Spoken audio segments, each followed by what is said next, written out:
Within the first day of chatting, we reached the point of I love you. Probably 2 weeks until I said I love you. It's about nothing like Viagra and all that other stuff. The day that I meet him, we're getting married. This season of B90 is packed, okay? We have a queer man who's homeless and tricking his girlfriend into taking him in, but also not committing fully. We have a loner farmer girl that's in love with a celibate blind man. We have a quadriplegic guy that has had more engagement than the entire The Bachelor franchise. And a Texan Barbie that is going to marry a Muslim man that she has never met before. This isn't even scratching the surface. Let's get into it. Hi guys, welcome back to Nikki Faces Reality. We are here to discuss Before the 90 Days. We have a new season, a new batch of fresh cast members, and they packed it all in, okay? They packed in all of the diversity, they packed in all the crazy, they packed in crazy stakes. I am going to be shocked if half of these people stay together, but I'm looking forward to the journey. Looks like 4 of the couples were covered out of the 8, so there's plenty more to come. You guys, I was watching this episode and I'm not gonna lie, I was a little bit overwhelmed. It was just one after the other. Usually there's like a sleeper couple when you're like, okay, bathroom break, you know? But back to back, it was just so chaotic. My favorite thing to do sometimes when things are crazy is to go to Twitter and see what other people are tweeting. And I think his name is George Massey. He's a pretty big 90-day blogger. He said, damn, he said something like, I was complaining about all the fake storylines and now every single storyline is real and crazy and like, I don't know what to do. And that's how I feel. I was like, wait, is this going to be the first season where I recap everyone? Usually I just recap certain couples, but I'm like, if they keep this up, we're going to have a lot to talk about. But let's just jump straight into it. Before we do, as always, make sure to like, comment, and subscribe. If you're new here, I do recaps on 90 Day Fiancé. Sometimes I dabble in others, but for the most part, 90 Day Fiancé. Let's see. All my details for my socials and ways to support the channel are in the description. And yeah, that's it for housekeeping. Let's get into the crazy. I want to start with her name is Rayne, but it's spelled like Rayne. Rayne is 38. She's from New Mexico. And her person is Chidi, 34, from Nigeria. Okay? I don't want to judge a book by its cover. So when we see Rayne, she's feeding so many chickens. And I'm like, okay, cute. She has a farm. But then she says that she has over 100 chickens. And I said, when does it become a problem? And you could see that she's like a little bit intense about it. She's like, I have to make eye contact with all of them because if I leave one out, they know. And I'm like, okay, Rayne. She has 2 kids. That's an 8-year-old and an 8-year-old son, 16-year-old daughter. For the most part, this is her life on the farm, just working. She's a self-proclaimed loner. She says that she's a little weird, so she doesn't have a lot of friends or at all. She's only had 2 relationships in her life, which are the 2 relationships that brought her children. But after she says that she's never experienced love and she's never witnessed love or romance. And that was really sad. I know that some people were like, well, she has 2 kids. What do you mean she's never had a romance? You'd be surprised. You'd be surprised how some things happen. And that's unfortunate because if you've never seen it with like your loved ones, then you think that that's normal to not have it. So it's unfortunate that her kids were brought into the world in that way. And she said that she thought that, you know, it was never going to happen for her and she was settling with that.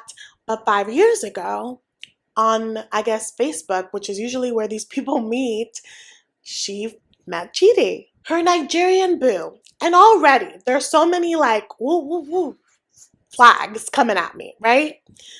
This show does not have the best reputation with Nigerians. I have Nigerian friends. I am so sorry that this is your reputation in these streets, but it is bad, okay? So immediately I was like, okay. Second red flag is that they said I love you in 2 weeks. And if I'm not mistaken, she said it first, which shouldn't surprise us because she's never experienced romance and has never seen it. And foreigners are really charming. What's that line from Hamilton? You built me palaces out of paragraphs. You built cathedrals. Yeah, it sounds like Chidi was doing a little bit of that. She's really into whatever he's serving, and she wants to get to know him deeply. She says something like, oh, but we experience the world differently. And I'm like, yeah, because you are a white lady in this farm and he's in Nigeria. Like, sure, right? No, that's not what she meant. She meant he experiences the world differently because he's blind. Like, you guys, when they said that he was blind, a part of me, and I hate that I thought this, and I'm sorry, God, I was like, oh my God, it's a scam. Because that's what this show has made me think at this point. I don't believe anything. But he is blind, and we learn his story. So we go to Lagos, Nigeria, and we see this handsome man playing soccer. And it looks like he's playing with fellow blind gentlemen, and they all have their eyes covered. And he shares with us how he became blind. He became blind at 17, and the way that it happened was super traumatic. The first accident is that an apple fell on one of his eyes, and like it was excruciating, and he became blind on one eye. But then because of that one eye, his vision was blurry, so then it caused him to have a fall that led him to blind himself in the other eye. You guys, literally, I held my breath when he said that because I'm like, that's a freak accident that can happen to anyone. So what he says is that he can see like a cloud basically in his vision and like sparks of color. And right off the bat, whoever edited this, they did such a beautiful job. I know that they tried to do something similar with David and Sheila when they were trying to basically show us what it felt like for David to navigate the world as a deaf man. But I feel like sometimes it was overkill in the way that they did it. This was short and sweet and like we got the point. It was very impactful. But even though he's made advancements and like has adjusted to life as a blind guy, being blind in Nigeria is not for the weak. Especially Lagos, it's super packed, super busy, cars are just zooming by, so he does need assistance. And so he's a devout Christian, and his faith has really helped him navigate this new chapter in his life. And he also says that Renee is heaven sent. And because he felt like she was heaven sent, he didn't want to tell her that he was blind right away. And so he didn't for like a minute. So funny enough, as he was hiding that he was blind, he didn't know that she was white. So I'm guessing he never like showed his phone to anybody. So they both were like in the dark about their identity, and she was starting to get suspicious that something was going on because she would send photos and he would like give no reaction. So the straw that broke the camel's back was when she sent him like a cheeky photo, literally a cheeky photo, and he said nothing. And she was like, excuse me? And so he had to come clean. And when he did, it surprisingly brought them closer. She was just like so enamored by the fact that he was in love with her spirit and not her appearance. And that meant that their connection meant more. While he's excited for their future, he's also nervous because he's afraid that she doesn't really know what she's signing up for. And so her coming on this trip is going to be make or break. Renee, aside from being a farmer and selling the eggs from the farm, also helps out her mom with like the storage space. And so we see her drop by to see her mom. And when she arrives, her tias are there, aka her mom's besties. And they're all ready to make their judgment on the fact that she's going to Nigeria and doesn't really know this man. When they question her as to why go for him, why is he so special, she mentions that him being blind is actually drawing her in more because she's really self-conscious about her body. And usually when she's intimate with men, like she'll wear a shirt, like she doesn't feel comfortable in her skin. So she's happy to not have to think about that. And I'm like, she's not an ugly woman by any means. So again, I think that goes hand in hand with the fact that she's never experienced romance. you shouldn't depend on a man or woman to tell you that you're beautiful. Like, obviously, you should work on that on yourself, but like, maybe that's part of it. Like, no one has spoken to her in that way. And the tias, the aunties, are like, he's blind. So, what have you done to prepare yourself to learn about the visually impaired? Like, how are you going to navigate that? And she's like, well, he's very equipped. He knows how to do everything. He knows how to wash dishes. He knows how to peel potatoes. And they're looking at her like she has 3 heads.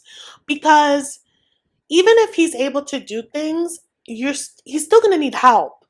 Also, if hypothetically she does bring him to America, he's going to have to learn everything. And that's going to take some time for him to navigate her home, to navigate their area, the farm. I think that she's being a bit naive. And so then they get to the cultural difference because Chidi goes to church often. He is a devout Christian and she doesn't believe in anything. Let me backtrack. It isn't that she doesn't believe in anything because that's not true. She's just not Christian, and she says that what she really believes in is aliens and the Illuminati, and that us humans need to wake up. And you know, I'm not here to yuck your yum. If you want to believe in that, believe in that. I believe that anything is possible. What I don't believe in is you thinking that you're a savior and that you're going to save him because what you think is right and above other beliefs. And that is how Rayne is approaching this. She's like, when he gets here, I'm going to set him on the right path and he's going to see things the way that I see them. And they're like, you think your way is right and that's incorrect. Like, he's not going to let go of his deep-rooted beliefs just because he loves you. Like, that's not how this works. And she got so defensive. You could see the rage in her eyes. And you guys, I was gagged when the auntie was like, it's ironic that he's the one that's physically blind and she's emotionally blind. And I said, oh, yeah, I mean, she's being ignorant and she's downplaying the severity of the situation. I understand that, you know, she's like, anything is possible, we can make it happen. She's being optimistic. But I also feel like if you're here questioning the universe and aliens, you need to also question the difficulties that are going to come with this. They pan back to Chidi and he's with his sister and her husband. He stays at their house because he can't work and, you know, he's with family, he has support, and we see them getting a room ready for her because Rayne is going to stay separately from him and she has no idea. He mentioned that he's aroused by Rayne's voice and, you know, he's felt things chemically. What Chidi says is that in the time span that they've been talking, his belief system is much stronger than when they started. And he made a vow that he will not be intimate with someone until there is marriage. However, he has not told Rayne this. Not a word. And this girl is coming hot and bothered to Nigeria, so it's going to be an issue. And so his sister is shocked that her brother is in a relationship, shocked that an American is coming to her home. She's never had an American in her home. And she's like, so what are you expecting to get out of this visit? And Chidi's like, you know, looking into the future, wanting to settle down. And the sister's like, are you proposing? Are you planning to do that? He's like, no, I have some things to wait on, to think about. And he lets us know that Miss Rayne has a temper. And that's not going to fly with him. And we got a glimpse of that when she was with her mom and her aunties, her mom's besties. You could see, like, she had to, like, physically leave the room because she was about to go off on them. But I'm like, yeah, they've been talking for 5 years. I'm sure that he has seen a full range of her personality.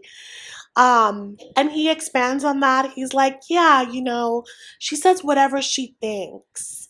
And I'm like, yeah, that is part of her quirks. And I'm like, wow, wait until she starts bringing up aliens in your extremely Christian home.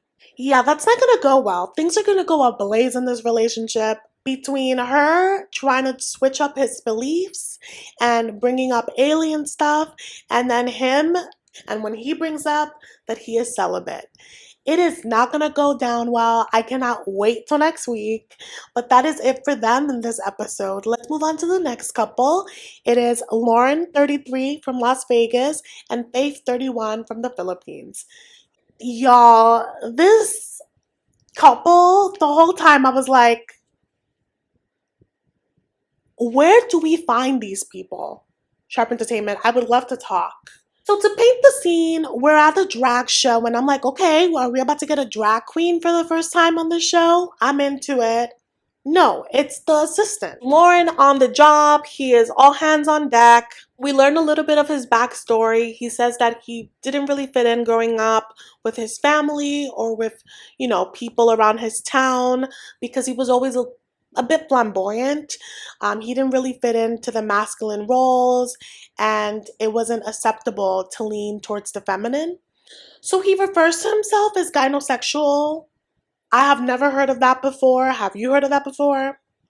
And he says that what that means is someone that is attracted to femininity. And so he says that his preference is trans women who have not gone through the sex change. The way that he said it, I was like,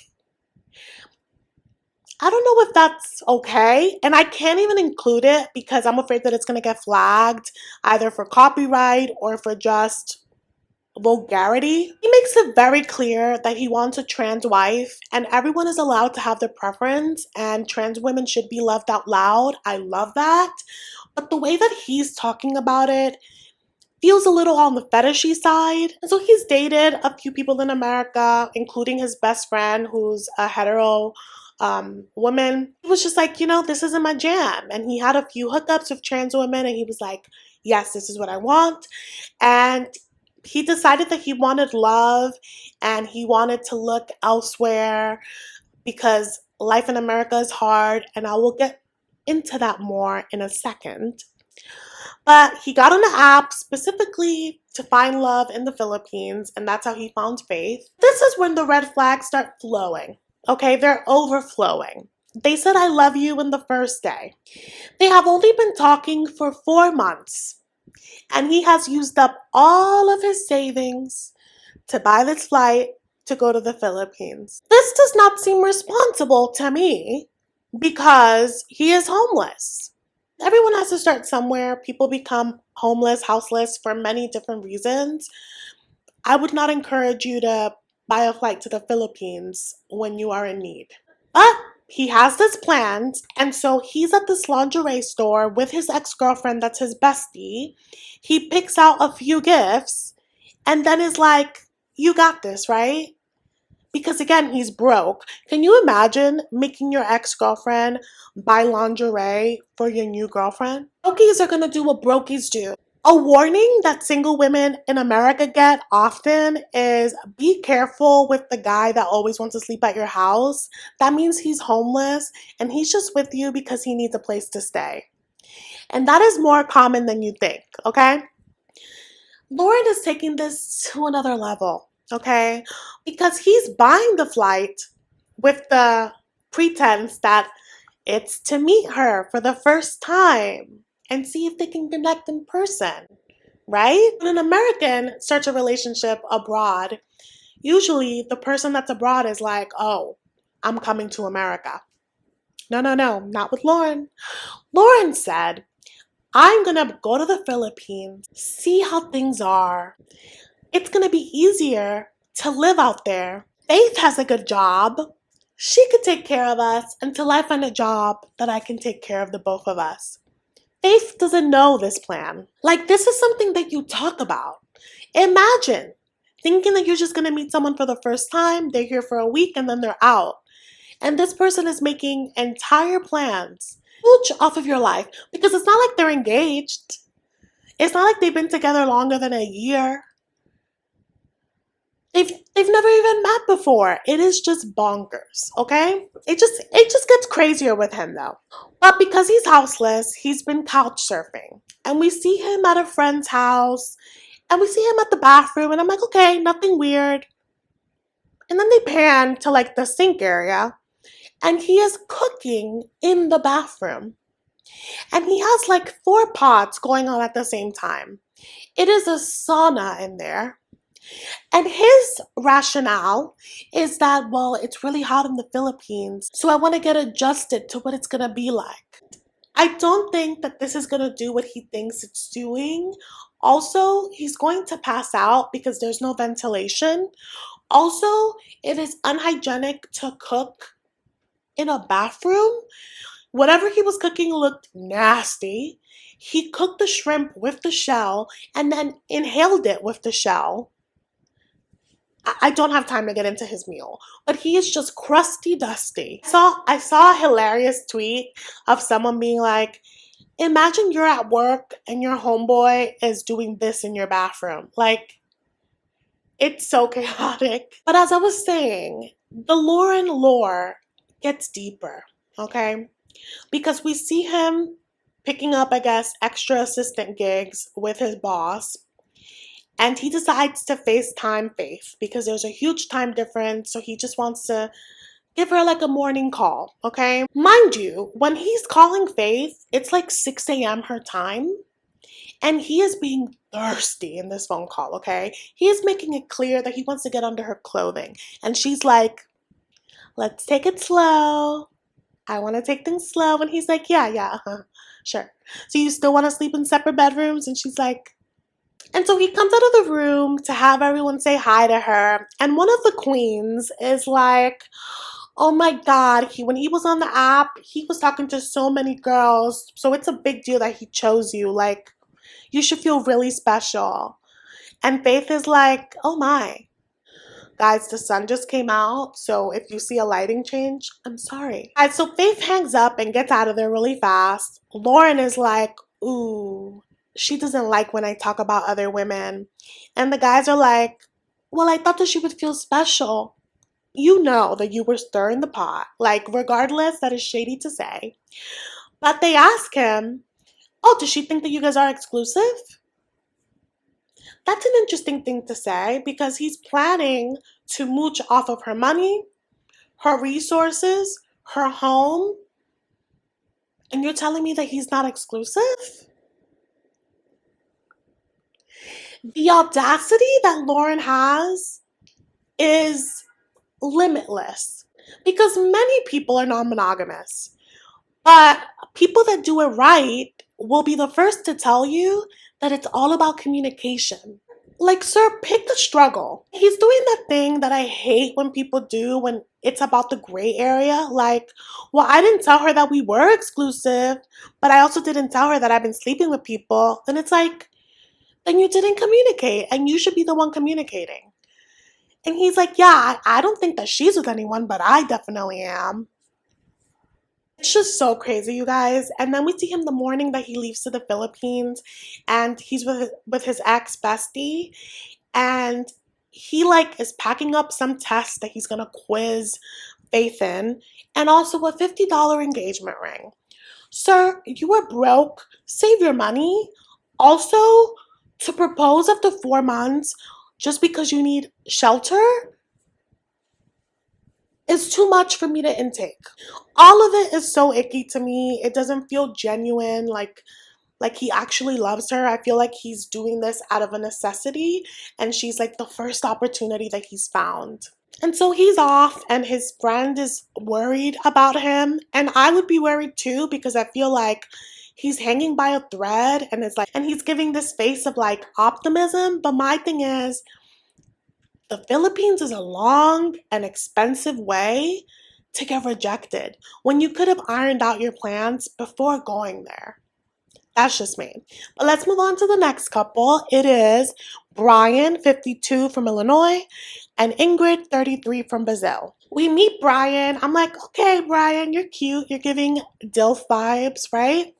He's a rideshare driver. You can already tell that he's the kind that will talk your ear off. We see him pull up to a location. He opens the door, and we see him get out the car like a boss. He shows us how he gets his wheelchair together, and he explains that he was shot 25 years ago. He grew up in Chicago, and that immediately broke my heart because gun violence is insane in this country, but especially in Chicago. I've heard so many stories. It's really heartbreaking. But he tells us that he was married when he was 19 and he had a daughter. And 3 years later, they got a divorce. Goes into detail that when he was shot, it was due to like his car being jacked and it was immediate paralysis from the waist down. He's considered a quadriplegic.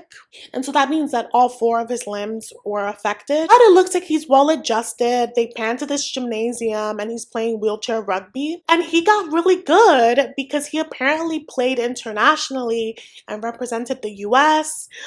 He played in Brazil a few times and got a job there. Because of that, he became fluent not only in Portuguese, but in the language of love, because he dated a lot of people there.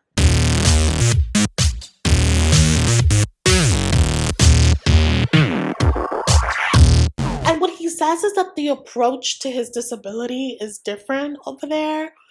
And I'm like, I love that for you.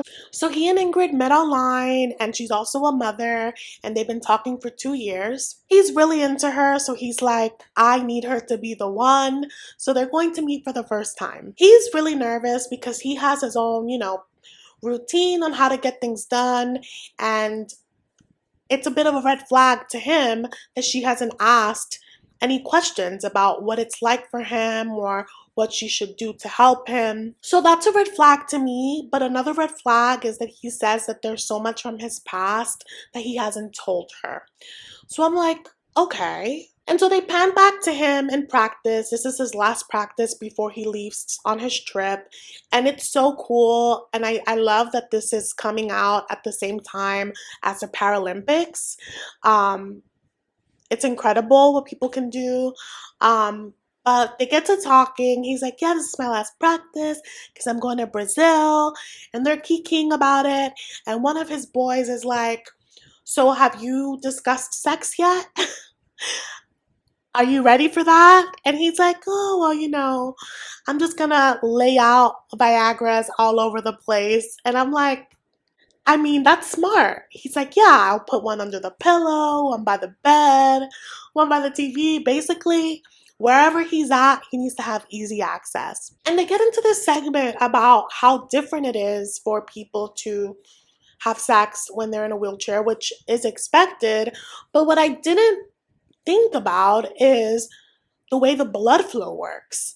He said that, some people can hold erections, some can't. But if when you think about sex, you think about climax, then that isn't always the case. It actually mentions that it's actually not ideal to be able to, because you can have an aneurysm. Like, it's painful to have that. So I'm like, the more you know. And so he shares a little more about the trip. And as he's talking, he shares with us that he realized quickly, like in the last few days, that she hasn't told anyone about him. Because he initially started a conversation being like, oh, so like, what do they think about the fact that I'm in a wheelchair? And it quickly was like, oh, you haven't told anyone about me. And I can see how that can be viewed as a red flag, but I viewed it in a different way. I understand that he's thinking marriage, so he's like, you need to tell everyone about me because I've told everyone about you. But from her perspective, I would be like, this is the first time that we're meeting. I don't want to get everyone's hopes up. Shoot, I don't want to get my own hopes up. So I want to see how things go. Also, there's a child involved. You want to take things slow. But I understand that fear of his and insecurity of feeling like she's hiding him. And so we see him the day that he's supposed to leave to Brazil, and he's a bit anxious because the town that she lives in is remote. So there's a lot of dirt roads, and it's just going to be hard to get around. And immediately I was like, oh my God, what town was Karini from? Because you guys remember that trek that Paul had to take to get to her town? And yeah, I can see how it's not the most accessible place with a wheelchair. So he's definitely going to need her help to get around. And that's something that they're going to have to talk about, expectations. But we see his daughter, and she's a beautiful adult woman. And she's picking him up to take him to the airport. And we quickly learn that our guy Brian is a bit of a playboy. okay? And he's talking about how he wants Ingrid to be the one, but his daughter has heard this all before. When he expresses his anxiety, she's like, oh, are you tired from going back to Brazil so often for your many different ladies? I've been married 4 times. 3 have been American, and 1 was Brazilian. Because he's been engaged a few times with Brazilians and others, and has dated many. Also had several relationships in Brazil, including a few failed engagements. So it's like a running joke in his family. I was like, okay, Brian. I mean, when they showed us pictures when he was young, I was like, he's looking like a little Puerto Rican snock. So I see it. I see the vision. You know, usually when you have certain disabilities, when you have things holding you back, you're like, oh no, I'm going to be shy. But not Brian.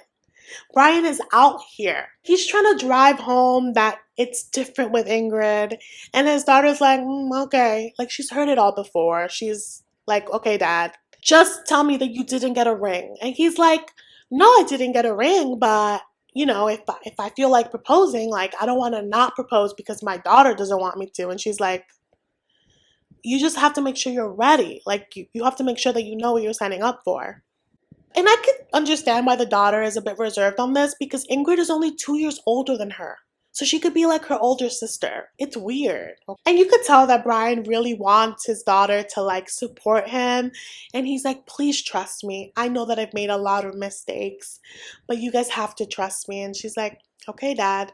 And there's just so much underlying context in the way that they looked at each other and said that I hope we get, just to get a full picture, because there's clearly a lot. And he mentions that he's scared because he's been holding so many secrets back from Ingrid, including what actually happened with the carjacking, that apparently it wasn't random. When he said that, a part of me is like, that was 25 years ago. You're a brand new person. It doesn't matter. But if it is eating at him in this way, then he should share it. Let's move on to the final couple for this episode. It's Tigerlily, yes, that is her name. Tigerlily, 41 from Texas, and Adnan, I think 22, 23 from Jordan. Tigerlily is as extra as she sounds, okay? She is from Texas. She likes the finer things in life, and she doesn't hide that. She wants everything luxurious and exclusive, okay? The way that she leans into her backstory is a choice. Let's just be honest. She married rich. She struggled in that marriage. She said that it was like a golden prison, like a prison with golden bars. Like it was a big house. She had all the things she wanted, but her husband was really controlling. It sounds like she only got married because she started having kids with him. But the marriage was hell. She wasn't allowed to have friends. She wasn't allowed to have a social life. Literally, it was like a prison for her. It was very controlling. And to get out of the marriage, it took like 4 years. It was a crazy divorce process. But in her words, she and her children are well taken care of. She tells us that she met her model babe on social media, as they all do.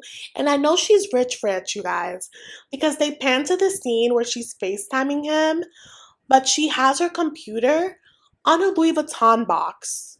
Not on her bed, not on a blanket, not on a desk. A Louis Vuitton box, just as she has around. She says that she's a handwriting expert, and honestly, you guys, I don't really know what to believe with Tigerlily, and I'll get into that a little more. But she's flying to Jordan in like the next week to meet him. And there's a moment where we see her with her life coach, because that's just some ish that rich people do. They get life coaches. And she tells her life coach and us that when she flies into Jordan, she's going to get married to this man that same day. This man that she would probably have met for an hour in person. Signing the dotted line. Why, you ask? Because he's a Muslim man, and, you know, as we've seen on this show, there's so many different rules with being able to share space together as man and woman. So He just wants that out of the way to get married. And when she tells this to her coach, you can tell her coach kind of wants to joke because that's all her work and progress that they've made together gone down the drain. And I love that her coach was like, you know, that's really fast. What's the rush? I understand that you've been talking to him for some time online, but people are different in person. Like, why not give yourself time to decide that? She's kind of like on a YOLO tip where she's like, you know, I was in prison in my previous marriage, so I just want to do what feels right.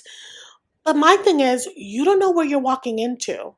Also, Miss Thing is with a cleavage out, showing all types of ankle, showing hair, dramatic makeup, jewels, flashy, and you picked a Muslim man? Have we learned nothing?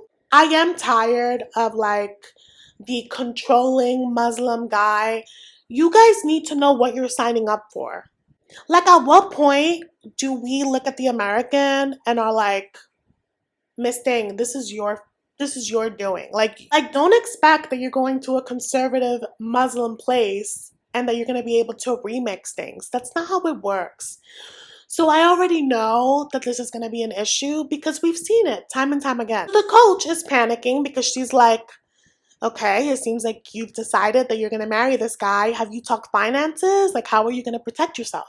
Because it sounds like she got a pretty penny from her divorce settlement, okay? She's like, why would I do that? No, why would we talk about that? He makes good money, right? Like, he should be fine. Like, it doesn't sound like you know if he makes good money. And you are pretty flashy. Like, you don't know if he's like, oh, let me lock that in because she has money and then it'll be my money. Like, you don't know because you didn't talk about it. And this is a lady that has children. Like, it's one thing if you don't want to think about yourself, but what about your children? And she refers to her previous marriage as a prison, but she doesn't know what she's walking into. She doesn't know how strict Adnan is.